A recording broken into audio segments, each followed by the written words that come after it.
नमस्कार, मैं Yogesh अंसुरकर financial planner आप सभी का स्वागत करता हूं।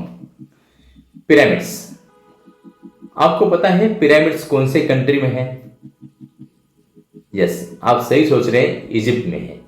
इजिप्ट में ये जो पिरामिड्स है इनको मोर देन 1000-2000 ईयर्स से भी ज्यादा हो चुके हैं, लेकिन ये पिरामिड्स वैसे की वैसे ही है।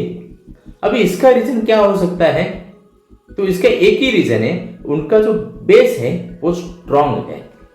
जैसे ये पिरामिड्स है वैसे ही फाइनेंशियल पिरामिड होता है। तो आज के ये वीडियो में आपको मैं फाइनेंशियल पिरामिड के बारे में आपको बताने वाला हूँ। फाइनेंशियल पिरामिड में सबसे पहला जो स्टेज आता है वो है प्रोटेक्शन ऑफ इनकम।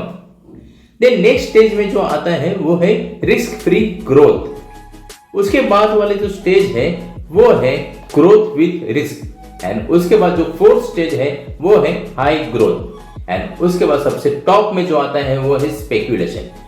लेकिन इंडिया में 90% इन्वेस्टर जो है वो ये फाइनेंशियल पिरामिड को रिवर्स ऑर्डर में फॉलो करते हैं। तो कैसे कि यंगस्टर जो है 25 एज में स्पेक्यूलेशन वाले प्रोडक्ट में इन्वेस्टमेंट कर रहे हैं, देन 25 to 30 एज में हाई ग्रोथ प्रोडक्ट में इन्वेस्टमेंट हो रहा है, देन 30 to 35 में ग्रोथ विद रिस्क के प्रोडक्ट में इन्वेस्टमेंट हो रहा है अभी, और 35 to 40 में रिस्क फ्री ग्रोथ में इन्वेस्टमेंट हो रहा है। और आफ्टर 40-45 उनको लगता है कि इन्वेस्टर को लगता है कि अभी मुझे प्रोटेक्शन ऑफ इनकम लेना चाहिए, तो वो प्रोटेक्शन ऑफ इनकम के इंस्ट्रूमेंट में इन्वेस्टमेंट करते हैं।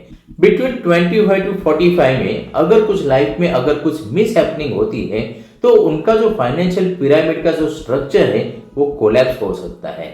इसलिए हमेशा फाइनेंशियल पिरामिड में फर्स्ट स्टेज जो है प्रोटेक्शन ऑफ इनकम, ये आपका स्ट्रांग होना चाहिए।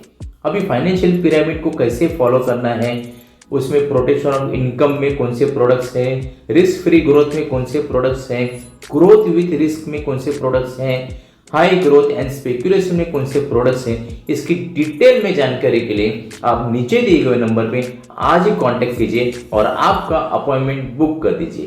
Thank you very much.